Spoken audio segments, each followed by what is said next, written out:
Pour limiter le réchauffement climatique à 1,5 degré d'ici la fin du siècle, comme le prévoit l'accord de Paris, il faut sérieusement diminuer nos émissions de gaz à effet de serre.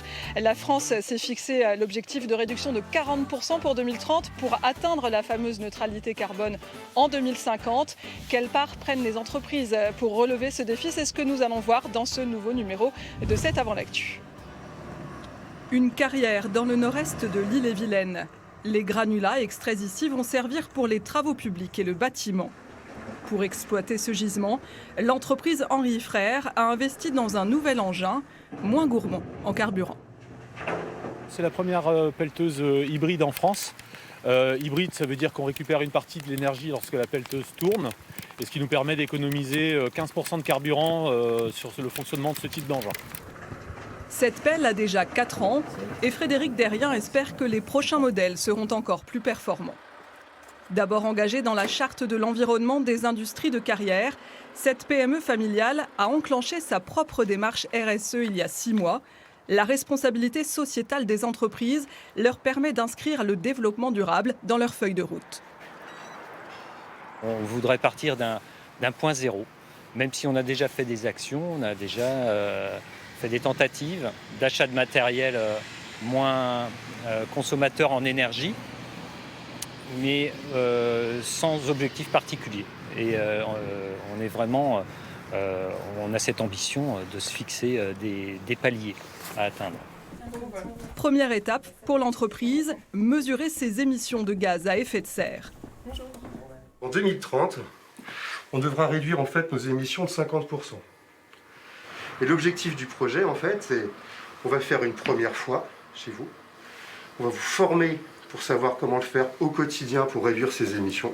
Pour ce bilan carbone, les salariés vont être accompagnés par ce cabinet de conseil pendant 12 mois. Nous, notre métier, c'est de transformer une donnée qui existe dans l'entreprise, des kilomètres, des kilowattheures, des tonnes de matière et tout, qu'on va transformer en équivalent CO2 parce qu'il y a des bases de données pour pouvoir le faire. Donc à partir de ça, on va tous les compiler et ça va nous permettre d'avoir une première visibilité qui est déjà très intéressante, c'est de se dire qu'est-ce qui contribue le plus au réchauffement climatique. Quelquefois, on pense que c'est l'énergie et non, ça peut être le transport. Et là où c'est important, c'est qu'on va voir où on doit travailler en premier. Tous les services sont concernés par ce bilan carbone, un bilan sur lequel les dirigeants vont pouvoir s'appuyer pour les années à venir. Les carrières, ça s'organise sur plusieurs dizaines d'années et si on veut se projeter en 2030 ou 2040, je pense que oui, on doit passer par cette étape. Les gens qui s'y lancent aujourd'hui seront certainement plus forts que ceux qui feront ça que dans 5 à 10 ans. Convaincus qu'il faut évoluer pour durer, de plus en plus de petites et moyennes entreprises font faire leur bilan carbone. Bonjour Fanny Pennet, vous êtes présidente de l'association des professionnels en conseil climat et vice-présidente de l'association pour la transition bas carbone. Alors après la première étape, le bilan carbone, qu'est-ce qui se passe? Quelles sont les étapes qui suivent? Aujourd'hui, il existe des dispositifs et des outils à disposition des entreprises comme effectivement la trajectoire avec notamment l'initiative Science Based Target Initiative qui permet de créer sa trajectoire sur une dimension moyen et long terme, donc 2030-2050. Ça peut être associé également à une évaluation de sa stratégie bas carbone avec le dispositif ACT, Assessing Low Carbon Transition, vers lesquels on va avoir comme une notation climat des entreprises.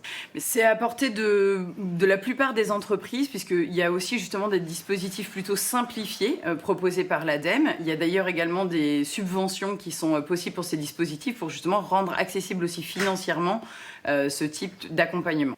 Et expliquez-nous quelles sont les parties qui sont réglementaires, obligatoires pour les entreprises aujourd'hui. Quelle est la part qui est plus volontariste pour l'entreprise?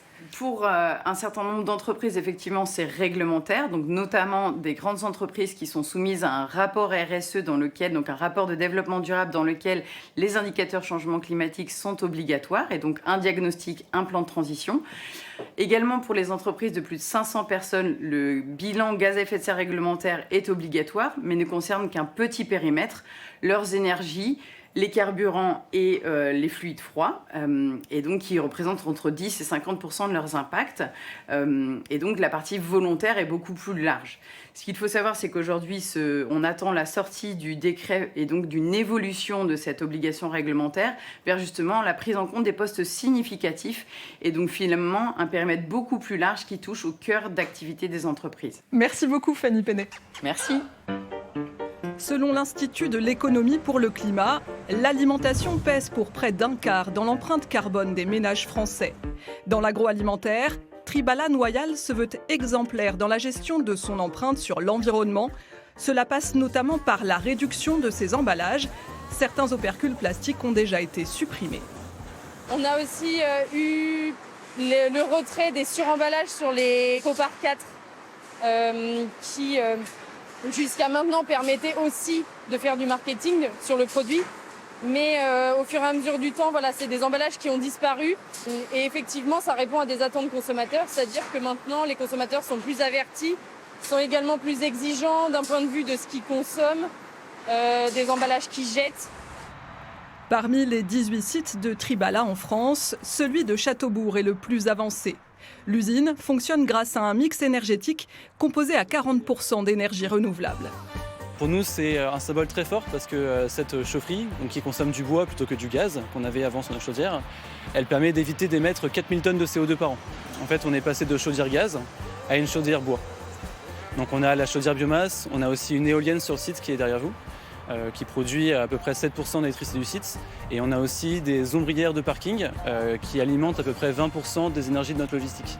Et c'est un peu un emblème pour nous, c'est une fierté. Ouais. L'entreprise vise la neutralité carbone d'ici 15 ans, un objectif ambitieux qui impose de revoir point par point toute la chaîne de fabrication de ces produits, du champ jusqu'au consommateur.